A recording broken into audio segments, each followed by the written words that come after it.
റാന്നിയിൽ നിന്നും ഗോകുൽ രമേശ് ചേർന്നു. ഗോകുൽ, പമ്പയാർ കരകവിയുന്ന സാഹചര്യത്തിലേക്ക് എത്തുന്നു. പമ്പയാറിൻ്റെ തീരത്തോട് ചേർന്നുള്ള പ്രദേശമാണ് റാന്നി. അവിടെ നമുക്കറിയാം, നേരത്തെ വർഷങ്ങൾക്ക് മുമ്പ് ഒരു പാലം തകർന്ന പ്രദേശം കൂടിയാണ് റാന്നി എന്ന് പറയുന്നത്. ഈ റാന്നിയിൽ കഴിഞ്ഞ വെള്ളപ്പൊക്കത്തിനും റാന്നിയിൽ വെള്ളപ്പൊക്കം വലിയ നാശനഷ്ടമുണ്ടാക്കിയിരുന്നു. ഇപ്പോൾ ഒറ്റ മഴയ്ക്ക് തന്നെ, ശക്തമായി പെയ്ത ഒറ്റ മഴയ്ക്ക് തന്നെ റാന്നിയിൽ വെള്ളം കയറുന്ന സാഹചര്യമാണ്. എന്താണ് അവിടുത്തെ ഇപ്പോഴത്തെ സ്ഥിതി? കടകളിലൊക്കെ വെള്ളം കയറിയിട്ടുണ്ടോ ഗോകുൽ?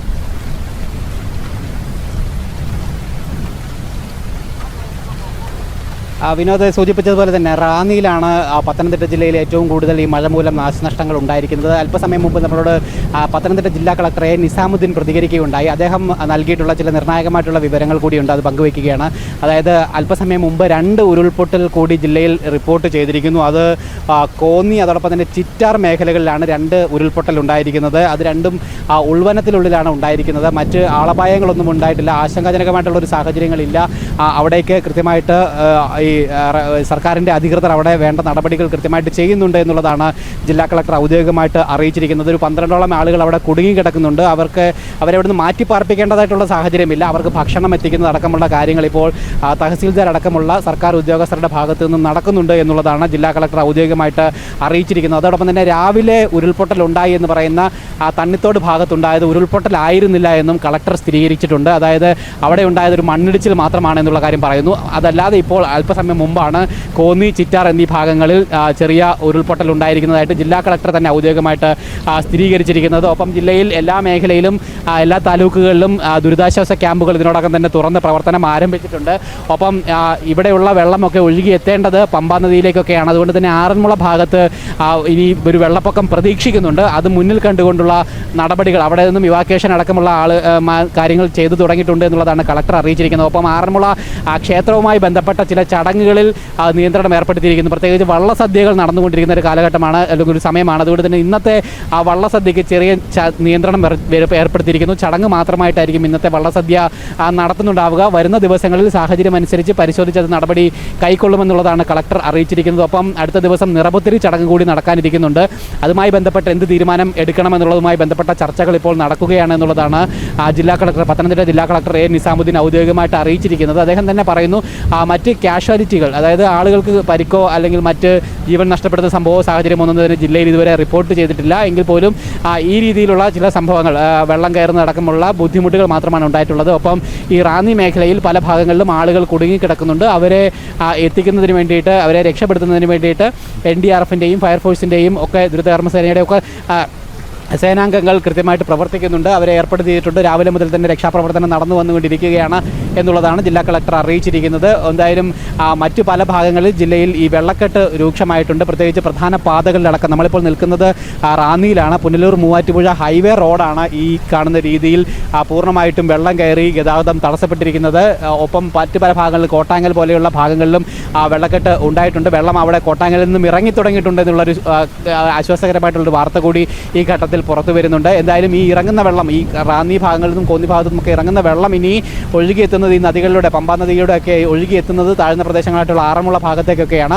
അവിടെ ആയിരിക്കും ഒരുപക്ഷെ ഇനി വെള്ളപ്പൊക്കത്തിനുള്ള സാധ്യത മുന്നിൽ കാണുന്നത്. അത് മുന്നിൽ കണ്ടുകൊണ്ടുള്ള സുരക്ഷാ ക്രമീകരണങ്ങൾ തന്നെ കൃത്യമായിട്ട് ഏർപ്പെടുത്തുകയും ചെയ്തിട്ടുണ്ട്. എന്തായാലും ഈ റാന്നി ഭാഗത്ത് നമുക്ക് ദൃശ്യങ്ങൾ കാണുന്ന രീതിയിൽ കടകളിലേക്ക് അടക്കം വെള്ളം കയറിയിരിക്കുന്നു.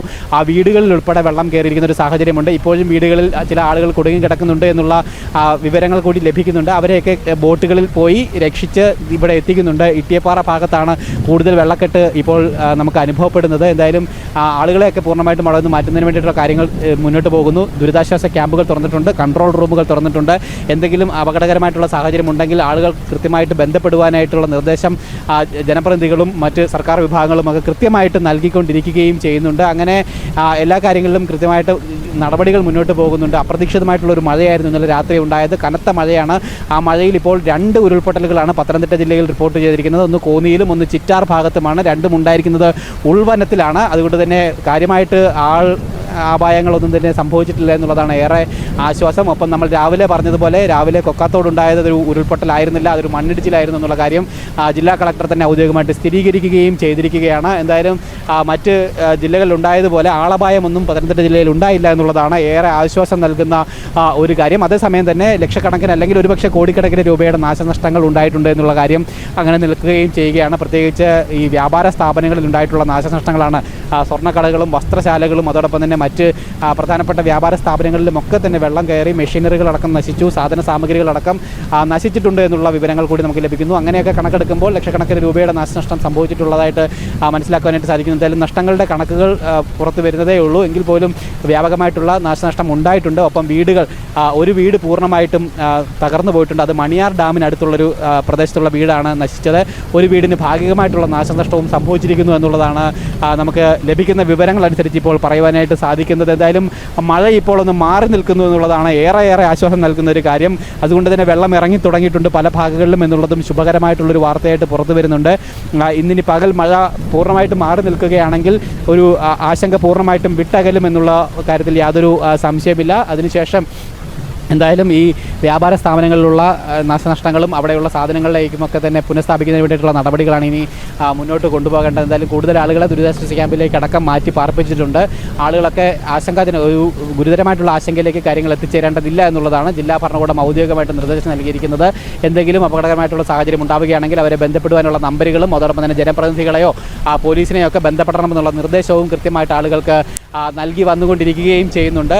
അങ്ങനെ എന്തായാലും പത്തനംതിട്ട ജില്ലയിൽ ഈ രീതിയിലൊക്കെയാണ് കാര്യങ്ങൾ ഇപ്പോൾ സംഭവിച്ചിരിക്കുന്നത്. എന്തായാലും രാവിലത്തെ ഇപ്പോൾ ഈ ഒരു സമയത്ത് മഴ പൂർണ്ണമായിട്ട് മാറി നിൽക്കുന്നു എന്നുള്ളതാണ് ഏറെ ആശ്വാസം നൽകുന്ന കാര്യം. വിനോദ്, വ്യക്തമാണ്. പത്തനംതിട്ട ജില്ലയിൽ പ്രത്യേകിച്ചും പമ്പാ നദി കരകവിഞ്ഞ് ഉണ്ടായിട്ടുള്ള വെള്ളപ്പൊക്കമാണ് അനുഭവപ്പെടുന്നത്. ഗോകുൽ രമേശ് പറഞ്ഞതുപോലെ തന്നെ ശബരിമലയിലെ പമ്പയിൽ നിന്നും ഉദ്ഭവിക്കുന്ന പമ്പാ നദി, ആ പമ്പാ നദിയിലെ വെള്ളപ്പൊക്കം മൂലം റാന്നി പ്രദേശത്താണ് വെള്ളപ്പൊക്കമുണ്ടായത്. ഗോകുൽ പറഞ്ഞതുപോലെ തന്നെ റാന്നി കഴിഞ്ഞാൽ പിന്നീട് ഈ പമ്പാ നദി കടന്നു പോകുന്നത് ആറന്മുള മേഖലയിൽ കൂടിയാണ്. അതുകൊണ്ട് ഇനിയും അടുത്ത വെള്ളപ്പൊക്കത്തിന് സാധ്യത അല്ലെങ്കിൽ ജാഗ്രതാ നിർദ്ദേശം നൽകിയിട്ടുള്ളത് ആറന്മുള ഭാഗത്താണ്. ആറന്മുള ഭാഗത്ത് പുഴയോട് ചേർന്നുള്ള പ്രദേശങ്ങളിലൊക്കെ തന്നെ ജാഗ്രതാ നിർദ്ദേശമുണ്ട്. നമുക്കറിയാം ആറന്മുള ഇപ്പോൾ വള്ളസദ്യയൊക്കെ നടക്കുന്ന ആറന്മുള ക്ഷേത്രവുമായി ബന്ധപ്പെട്ട പരമ്പരാഗത ആചാരങ്ങളും ആഘോഷങ്ങളും ഒക്കെ നടക്കുന്ന കാലമാണ്. അതുകൊണ്ട് തന്നെ അവിടെ ഈ ഇന്നത്തെ ആഘോഷങ്ങൾ അതൊക്കെ തന്നെ വെട്ടിച്ചുരുക്കിയിട്ടുണ്ട് എന്നുള്ള കാര്യവും പറയുന്നു. അപ്പോൾ പമ്പയോട് ചേർന്നുള്ള ആറന്മുള ഭാഗത്താണ് ഇനി ജാഗ്രതാ നിർദ്ദേശം. അവിടെ താഴ്ന്ന പ്രദേശങ്ങളിൽ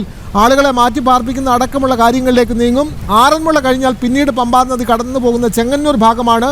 പിന്നീട് ആലപ്പുഴ ജില്ലയിലേക്ക് കടക്കും. അങ്ങനെ പമ്പാ നദി കടന്നു പോകുന്ന ഭാഗങ്ങളിലൊക്കെ തന്നെ പമ്പയിലെ വെള്ളപ്പൊക്കം ആ പ്രദേശത്തെ ആ പുഴയുടെ കരകളിലൊക്കെ തന്നെ വെള്ളം കയറാനുള്ള സാധ്യത, അതിൻ്റെ ജാഗ്രതാ നിർദ്ദേശങ്ങൾ പത്തനംതിട്ട ആലപ്പുഴ ജില്ലകളിലൊക്കെ നൽകുകയാണ്. ഇനി നമ്മൾ കോട്ടയത്തേക്ക് പോകണം. കോട്ടയത്ത് മണിമലയാറിൻ്റെ വെള്ളപ്പൊക്കം അനുഭവപ്പെടുന്നുണ്ട്. കോട്ടാങ്ങൽ ഭാഗത്തും ഒക്കെ തന്നെ ഈ വെള്ളം പൊങ്ങുന്ന സാഹചര്യമുണ്ട്. കോട്ടയത്ത് മണിമലയാറിലെ വെള്ളപ്പൊക്കം മാത്രമല്ല, കോട്ടയത്തിൻ്റെ കിഴക്കൻ മേഖലകളിൽ മലയോര മേഖലകളിൽ ഉരുൾപൊട്ടിയ റിപ്പോർട്ടുകളുണ്ട്. കോട്ടയം ജില്ലയിൽ തന്നെ മരണം ഇതുമായി ബന്ധപ്പെട്ട് റിപ്പോർട്ട് ചെയ്തിട്ടുണ്ട്. കോട്ടയത്ത് ജാഗ്രതാ നിർദ്ദേശമുണ്ട്. ദുരന്ത നിവാരണ പ്രവർത്തനങ്ങൾ ആരംഭിച്ചിട്ടുണ്ട്. വിവിധയിടങ്ങളിൽ മണ്ണിടിഞ്ഞ സാഹചര്യമുണ്ട്, മണ്ണിടിച്ചിലുണ്ട്, വെള്ളക്കെട്ടുണ്ട്. എന്താണ് കോട്ടയത്തെ നിലവിൽ ഉള്ള ഒരു സാഹചര്യം എന്താണ് എന്ന് മിഥുൻ മുരളി നമ്മൾക്ക് വിവരങ്ങൾ നൽകുന്നുണ്ട്. മിഥുൻ, എങ്ങനെയാണ് കോട്ടയത്ത് മഴ ഇപ്പോൾ കുറഞ്ഞിട്ടുണ്ടോ? അവിടുത്തെ രക്ഷാപ്രവർത്തനങ്ങൾ ഏത് ഘട്ടത്തിലാണ്? എവിടെയെല്ലാം ആണ് ആളുകളെ മാറ്റി പാർപ്പിച്ചിട്ടുള്ളത്? മിഥുൻ മുരളി. വിനോദ്, പൂഞ്ഞാറിന് സമീപമുള്ള പയ്യാനിത്തോട്ടത്തിലാണ് ഞാൻ നിൽക്കുന്നത്. പയ്യാനിത്തോട്ടത്തിലാണ് ഉരുൾപൊട്ടലുണ്ടായത്. വലിയ ആശങ്കാപരമായിട്ടുള്ള സാഹചര്യം നിലനിൽക്കുന്ന പ്രദേശമാണ്. ഇവിടെ വലിയ കുന്നിന് മുകളിൽ വീടുകൾ സ്ഥിതി ചെയ്തിരുന്നു. അതിൽ ഒരു വീടാണ് ഇന്നലത്തെ ഉരുൾപൊട്ടലിൽ ഒലിച്ചു പോയത്. മണപ്പാട്ട് ജോണിയുടെ വീടാണ് ഇന്നലെ രാത്രി ഉണ്ടായ ഉരുൾപൊട്ടലിൽ ഒലിച്ചു പോയത്. വീട് പൂർണ്ണമായും തകർന്ന അവസ്ഥയിലാണ്. നമ്മളിപ്പോൾ ദൃശ്യങ്ങളിൽ കാണുന്ന ഈ ഭാഗത്താണ് വീട് ഉണ്ടായിരുന്നത്. വീടിനുള്ളിൽ 2 പേരാണ് ഉണ്ടായിരുന്നത്. ജോണിയുടെ മകൻ ജോസഫിൻ, ഭാര്യ റെജീന, 2 പേരാണ്. ജോണിയുടെ മകൻ ജോസഫിനും റെജീനയും 2 പേരാണ്. ജോസഫിൻ്റെ മാതാവ് റെജീന, 2 പേരാണ് ഉണ്ടായിരുന്നത്. ഇതിൽ ജോസഫിൻ്റെ മൃതദേഹം അല്പസമയം മുൻപ് ദീർഘനേരം ഉണ്ടായ തെരച്ചിലിനൊടുവിൽ കണ്ടെത്തിയിട്ടുണ്ട്. മൃതദേഹം ഇവിടെ നിന്ന് മാറ്റിയിട്ടുണ്ട്. ജോസഫിൻ്റെ മാതാവ് റെജീനയെ കണ്ടെത്തുന്നതിനുള്ള തിരച്ചിലാണ് ഇപ്പോൾ പുരോഗമിച്ചുകൊണ്ടിരിക്കുന്നത്.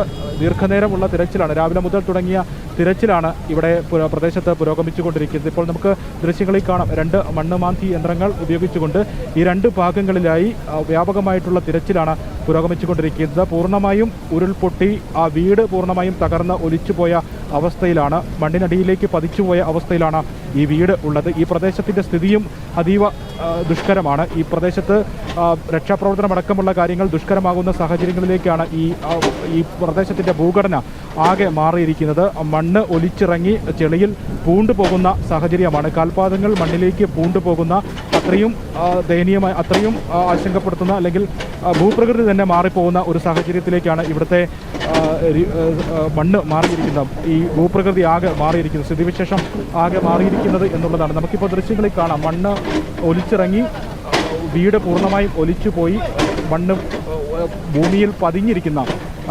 ഒലിച്ചിറങ്ങിയ മണ്ണ് കാൽപാദം പൂർണ്ണമായും മണ്ണിലേക്ക് പൂണ്ടുപോകുന്ന വിധത്തിലാണ് ഇവിടുത്തെ ഭൂഘടന ആകെ മാറിയിരിക്കുന്നത് എന്നുള്ളതാണ്. ഈ റജീനയെ കണ്ടെത്തുന്നതിനുള്ള വേണ്ടിയുള്ള തിരച്ചിൽ 2 മണ്ണുമാന്തി യന്ത്രങ്ങൾ ഉപയോഗിച്ചുകൊണ്ടുള്ള ദീർഘനേരമായിട്ടുള്ള തിരച്ചിലാണ് പുരോഗമിച്ചുകൊണ്ടിരിക്കുന്നത്. പുലർച്ചെ തന്നെ രക്ഷാപ്രവർത്തനം ആരംഭിച്ചിരുന്നു. ഫയർഫോഴ്സിൻ്റെയും പോലീസിൻ്റെയും നാട്ടുകാരുടെയും എല്ലാം നേതൃത്വത്തിൽ 2 പേരെ, മണ്ണിനടിയിൽ വീട് ഒലിച്ചുപോയി കാണാതായ 2 പേരെയും കണ്ടെത്തുന്നതിനുള്ള രക്ഷാപ്രവർത്തനം ദീർഘനേരമായി പുലർച്ചെ മുതൽ തന്നെ ആരംഭിച്ചിരുന്നു. പുലർച്ചെ 5 മണി മുതൽ തന്നെ ആരംഭിച്ച രക്ഷാപ്രവർത്തനമാണ്. അതിനിടയിലാണ് 18 വയസ്സുള്ള ജോസഫിൻ്റെ മൃതദേഹം അല്പസമയം മുൻപ് ഒരു 7:30 സമയത്ത് കണ്ടെടുത്തത്. അതിനുശേഷം ഇപ്പോൾ ജോസഫിൻ്റെ മാതാവ് റജീനയെ കണ്ടെത്തുന്നതിനുള്ള തീവ്രമായിട്ടുള്ള ഒരു തിരച്ചിലാണ് 2 മണ്ണുമാന്തി യന്ത്രങ്ങൾ ഉപയോഗിച്ചുകൊണ്ട് ദീർഘനേരമായി ഇവിടെ പുരോഗമിച്ചുകൊണ്ടിരിക്കുന്നത്. ഇവിടുത്തെ സ്ഥിതിഘടന നേരത്തെ സൂചിപ്പിച്ചതുപോലെ ആകപ്പാടെ മാറിയ ഒരവസ്ഥയാണ്, ഭൂപ്രകൃതി തന്നെ മാറിയ അവസ്ഥയാണ്. നമുക്ക് ദൃശ്യങ്ങളിൽ നിന്ന് തന്നെ അത് മനസ്സിലാകും എത്രത്തോളം ഇവിടുത്തെ ഭൂഘടന മാറിയിരിക്കുന്നു, മണ്ണ് എത്രത്തോളം കുതിച്ച് ഒലിച്ച് ഇറങ്ങിയിരിക്കുകയാണ് എന്നുള്ള അവസ്ഥയെല്ലാം അറിയും.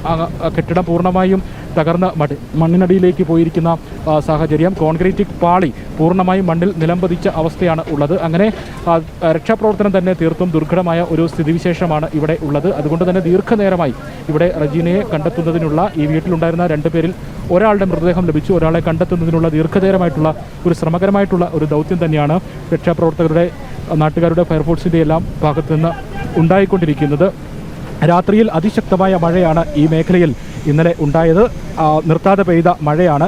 രാത്രിയിൽ സംഭവിച്ച ആ മഴയിലാണ് ഉരുൾപൊട്ടലും ഉണ്ടായത്. മീനച്ചിലാറും മണിമലയാറും എല്ലാം ഈ കൈവഴികളെല്ലാം കരകവിഞ്ഞൊഴുകുന്ന സ്ഥിതിവിശേഷവുമാണ്. ഈ ഭാഗത്ത് നിന്ന് പരമാവധി വീട്ടുകാരെ, കുടുംബങ്ങളെ മാറ്റിപ്പാർപ്പിച്ചിട്ടുണ്ട് എന്നാണ് അറിയുന്നത്. ഇത് ഉരുൾപൊട്ടൽ സാധ്യത ഭീഷണി നിലനിൽക്കുന്ന പ്രദേശമായതുകൊണ്ട് തന്നെ പരമാവധി ആളുകളെ ഇവിടെ നിന്ന് മാറ്റിപ്പാർപ്പിച്ചുകൊണ്ട് കൂടിയാണ് ഇപ്പോൾ ഈ കാണാതായ റജീനയെ കണ്ടെത്തുന്നതിനുള്ള രക്ഷാപ്രവർത്തനങ്ങൾ ഈ ഒരു സമയം പുരോഗമിച്ചുകൊണ്ടിരിക്കുന്നത്. ഈ പ്രദേശത്ത് ആകെ ഇവിടേക്ക് എത്തുന്നതിന് ഒരു മലമുകളിലുള്ള പ്രദേശമാണ്, കുന്ന് മുകളിലുള്ള പ്രദേശമാണ്. അതുകൊണ്ട് തന്നെ വാഹന സഞ്ചാരമടക്കമുള്ള കാര്യങ്ങൾ ദുർഘടമാണ് ഈ പ്രദേശത്തേക്ക് എത്തിച്ചേരുന്നത്. അതുകൊണ്ട് തന്നെ ഇനി ഒരു അപകട ഭീഷണി ഉണ്ടാകുന്നതിന് മുൻപ് തന്നെ പരമാവധി ആളുകളെ മാറ്റിപ്പാർപ്പിക്കുന്നതിനുള്ള ശ്രമങ്ങളൊക്കെയാണ് ഈ ഭാഗത്തുനിന്നും ഈ പ്രദേശത്തു നിന്നും സുരക്ഷാ ഉദ്യോഗസ്ഥരും മറ്റും നടത്തിക്കൊണ്ടിരിക്കുന്നത്. എന്തായാലും ദീർഘനേരമായി 2 മണ്ണുമാന്തി യന്ത്രങ്ങൾ ഉപയോഗിച്ചുകൊണ്ടുള്ള രക്ഷാദൗത്യം പുരോഗമിച്ചുകൊണ്ടിരിക്കുന്നു. റജീനയെ കണ്ടെത്തുന്നതിനുള്ള ശ്രമങ്ങൾ ഊർജിതമായി തന്നെ നടക്കുന്നു. പൂഞ്ഞാർ പയ്യാനിത്തോട്ടിൽ ഉരുൾപൊട്ടലുണ്ടായ പ്രദേശത്താണ് നമ്മുടെ പ്രതിനിധി